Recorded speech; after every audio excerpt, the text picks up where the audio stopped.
नमस्कार जी। आज हम पढ़ने वाले हैं समद्विबाहु त्रिभुज के बारे में, आइसोसेलेस ट्रायंगल। देखते हैं, ऐसा त्रिभुज जिसकी दो साइड्स इक्वल हों समद्विबाहु त्रिभुज कहलाता है। दो इक्वल साइड ए बी और ए सी हम मान लेते हैं। हमने मान लिया कि ये इक्वल साइड की जो लेंथ है वो ए यूनिट है। तीसरी जो बी सी बची उसको मैंने बी मान लिया। समद्विबाहु त्रिभुज के क्षेत्रफल के बारे में अगर हम बात करें तो होता है b/4 √4a² - b²। बहुत से स्टूडेंट्स की समस्या होती है, इसको कभी वो याद ही नहीं कर पाते क्योंकि 99% सिर्फ और सिर्फ रटने में विश्वास रखते हैं। तो आज अगर आप इसका बेसिक देख लेते हैं तो मैं गारंटी देता हूँ कभी नहीं भूलेंगे आप जीवन में। चलिए तो देख लेते हैं थोड़ा। समद्विबाहु त्रिभुज और समबाहु त्रिभुज दोनों की एक प्रॉपर्टी होती है क्या, कि अगर हम एक लाइन खींचें जो कि एल्टीट्यूड है, एक एल्टीट्यूड हमने डाला, तो समद्विबाहु त्रिभुज और समबाहु त्रिभुज में यही तो हमारा एल्टीट्यूड होता है, यही तो हमारा मीडियन होता है और यही हमारा एंगल वाई सेक्टर होता है। समझ पाए? शीर्षलंब, माध्यिका, कोण समद्विभाजक। अब हमने क्या किया, ये हाइट ए डी एच मान ली, तो ट्रायंगल ए डी सी, ध्यान से देखना, ट्रायंगल ए डी सी हमने इधर निकाला, ए डी सी। अगर हम डी सी की बात करें, अगर ये माध्यिका है ए डी तो बी डी और डी सी दोनों इक्वल पार्ट होंगे, तो ये भी हमारा b/2 और ये भी हमारा b/2। तो यहाँ डी सी की बात करें तो क्या होगा, b/2 और ए सी भुजा ए है और ये है एच, ये हमारा 90 degree. Triangle A D C कैसा दिख रहा है, समकोण त्रिभुज दिख रहा है। समकोण त्रिभुज के बारे में मैं पढ़ा चुका हूँ, क्या, पाइथागोरस थ्योरम। अगर हमको दो साइड पता है, एच निकालना हो तो क्या लगाएंगे, इन triangle A D C, Pythagoras theorem, Pythagoras theorem क्या होती है कि कर्ण ए सी का वर्ग जो होगा वो हमारा होगा लंब ए डी का वर्ग प्लस आधार डी सी का वर्ग। ए सी की जगह क्या रख सकते हैं, ए, तो ए स्क्वायर। ए डी की जगह क्या रख सकते हैं, एच, तो एच स्क्वायर हो गया। डी सी की जगह b/2 है, b/2 रखा, उसका वर्ग। A square equals to H square plus b/2 का स्क्वायर करेंगे तो b²/4।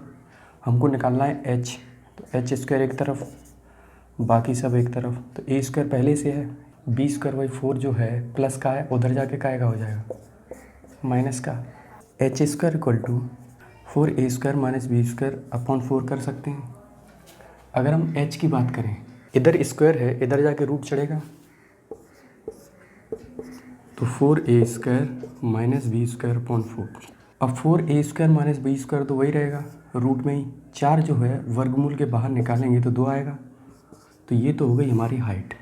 समद्विबाहु त्रिभुज की हाइट क्या होती है, √4a² - b²/2।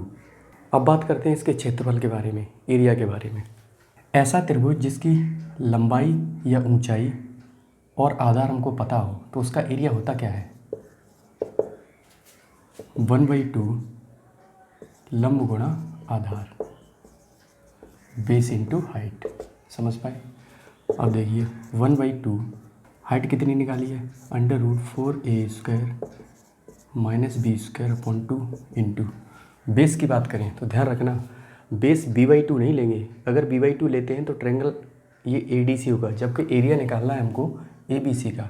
तो ए बी सी का बेस क्या है, ये b, तो यहाँ पे बेस क्या दिया जाएगा, b। तो समझे b को आगे लाएं, 2 × 2 क्या होगा, 4, √4a² - b²। ये क्या हो गया, एरिया। तो उम्मीद करता हूँ ये डेरिवेशन आपको समझ आया होगा। अगर इस तरीके से आप बेसिक पे ध्यान देंगे तो गारंटी लेता हूँ मैं जीवन में आप नहीं भूलेंगे इसको। ठीक है, तो ये हो गया एरिया। अब हम बात करते हैं थोड़ा सा आइसोसेलेस राइट एंगल ट्रायंगल के बारे में, समद्विबाहु समकोण त्रिभुज।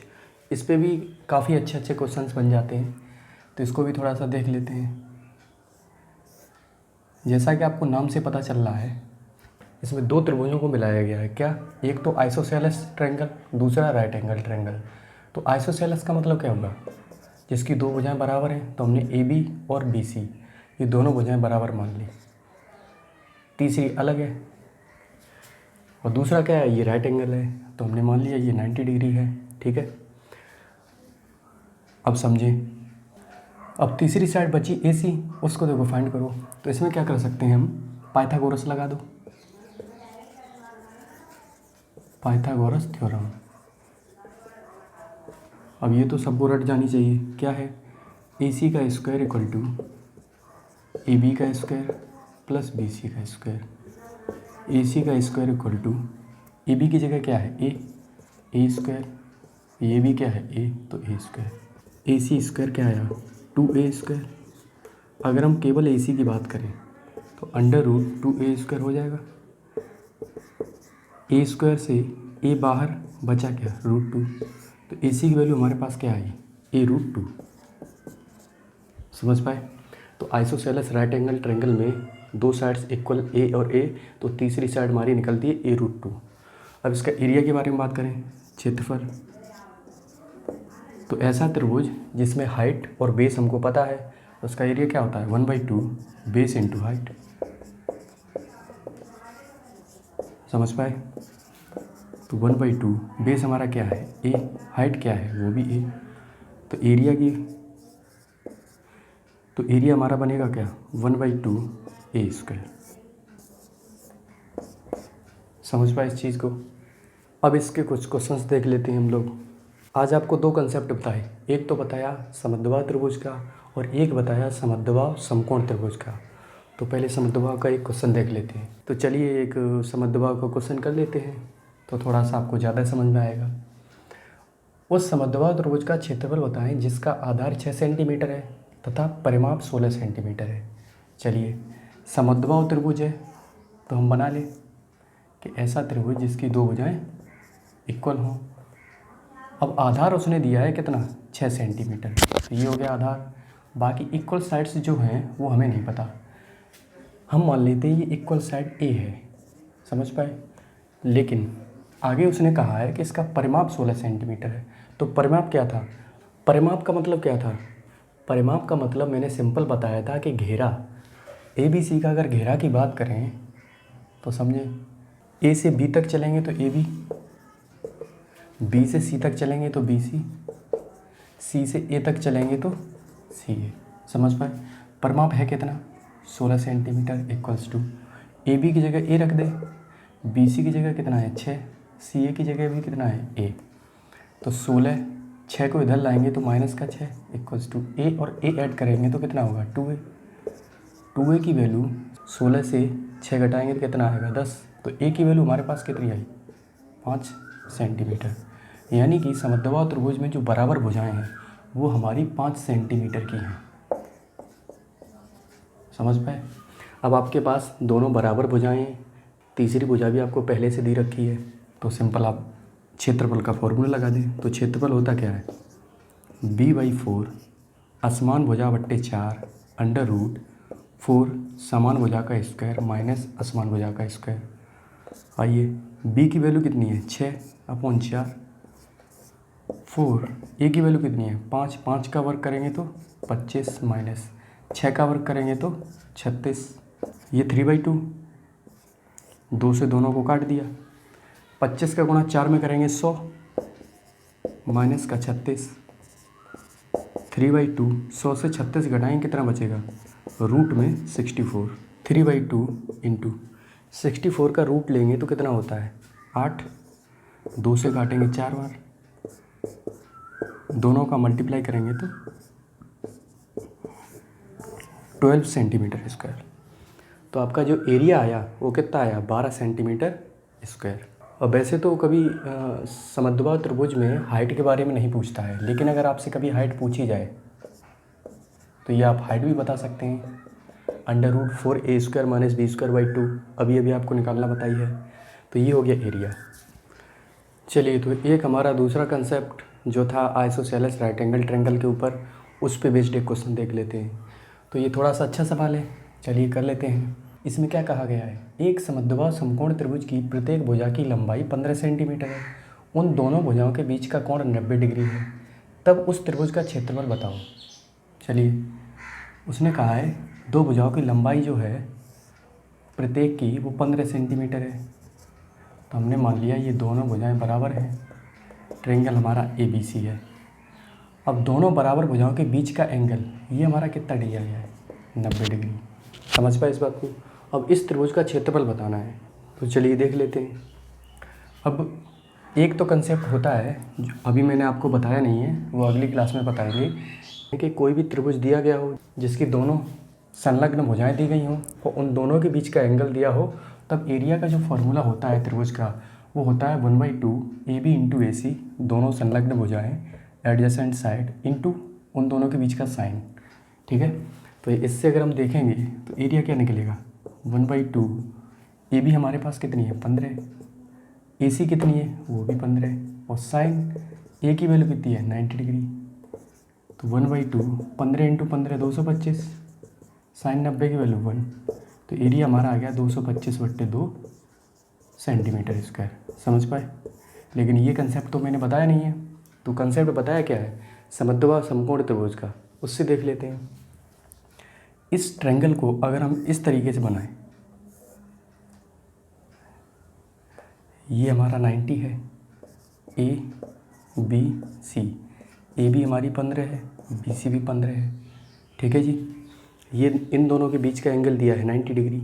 अभी अभी ये कंसेप्ट बताया है, तो इसका एरिया क्या होता है 1/2 AB इंटू BC। तो 1/2 AB की वैल्यू कितनी है 15, BC की वैल्यू 15, तो 225/2 सेंटीमीटर स्क्वायर। समझ पाए। तो किसी भी तरीके से आप निकाल सकते हैं। और इनके अलावा भी मैंने एक बताया हीरोज़ फार्मूला, जो कि हर प्रकार के ट्रायंगल में काम करेगा। वो इसमें कैसे काम करेगा, दो साइड हमको पता है, राइट एंगल ट्रायंगल है, तो हम ये हाइपोटेनस निकाल सकते हैं।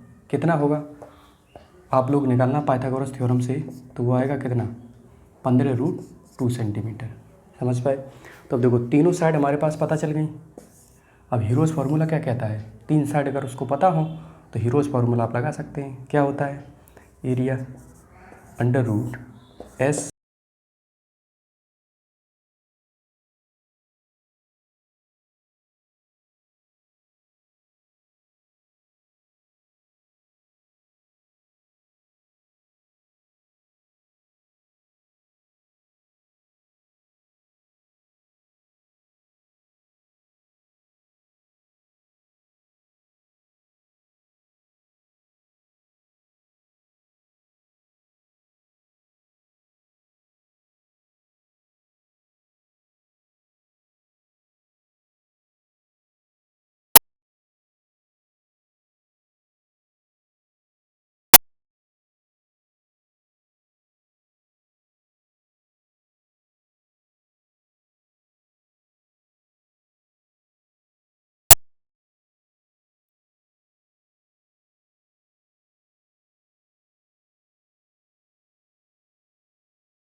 सर आप कमेंट करके ज़रूर बताएं।